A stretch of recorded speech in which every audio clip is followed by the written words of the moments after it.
ترامپ مدعی شد آمریکا با دیوار فولادی خود کنترل کامل تنگه هرمز را در دست دارد. اما مرجع تنگه خلیج فارس در ایران تاکید کرد تنگه همچنان مسدود است و تا پذیرش شرط‌های تهران بازگشایی نخواهد شد. ایران پایان جنگ و محاصره، لغو تحریم‌ها و آزادسازی دارایی‌های مسدود شده را شرط بازگشایی می‌داند. جنگ غرامت‌ها ادامه دارد. ایران خواستار 300 میلیارد دلار غرامت جنگی و آزادسازی 12 میلیارد دلار دارایی مسدود شده است و ترامپ نیز متقابلاً از ایران غرامت خواسته است. علی لاریجانی به گزارش تابناک گفت غرامت را به زور هم که شده باید گرفت. ایران و عمان بر سر مختصات مسیرهای عبور کشتی‌ها در تنگه هرمز به توافق رسیدند.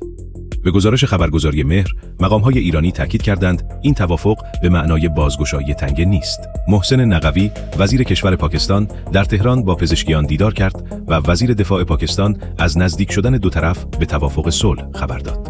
بالگرد نیروی دریایی آمریکا با شلیک 2 موشک هلفایر، موتورخانه کشتی ولانووا را که قصد عبور از محاصره بنادر ایران را داشت، هدف قرار داد.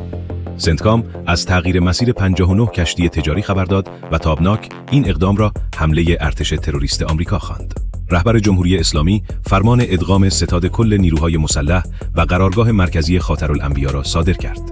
به گزارش تابناک و مهر، علی عبداللهی رئیس ستاد کل، احمد وحیدی فرمانده کل سپاه و محسن رضایی دبیر شورای عالی امنیت ملی شدند. به گزارش رویترز به نقل از یک مقام ایرانی، گفتگویی برای تمدید آتشبس که دوشنبه به پایان میرسد در جریان نیست. درباره توان موشکی روایت‌ها متفاوت است.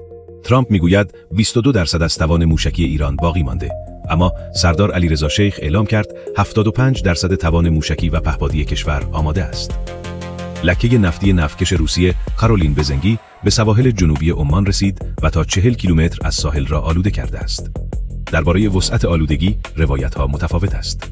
الجزیره و خبرگزاری مهر از لکه‌ای حدود 400 کیلومتر مربع خبر دادند، اما فاکس نیوز وسعت آن را بیش از 3000 کیلومتر مربع برآورد کرد.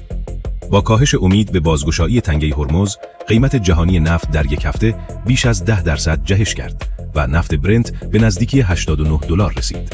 در بازار تهران نرخ دلار از قله 191,000 تومان به حدود 187,000 تومان بازگشت. به گزارش فاکس نیوز، آمریکا اعلام کرد تمام نیروهای خود را تا پایان سپتامبر از عراق خارج می‌کند. در حمله‌های حوثی‌ها به کشتی‌های تجاری در دریای سرخ، دست کم 6 دریانورد از جمله 3 شهروند پاکستانی جان باختند. به گزارش خبر فوری، سطح آب دریای مازندران به پایین‌ترین حد 200 سال اخیر رسیده است. به گزارش خبر فوری، حدود 14 میلیون ایرانی در سن ازدواج مجرد هستند. به گزارش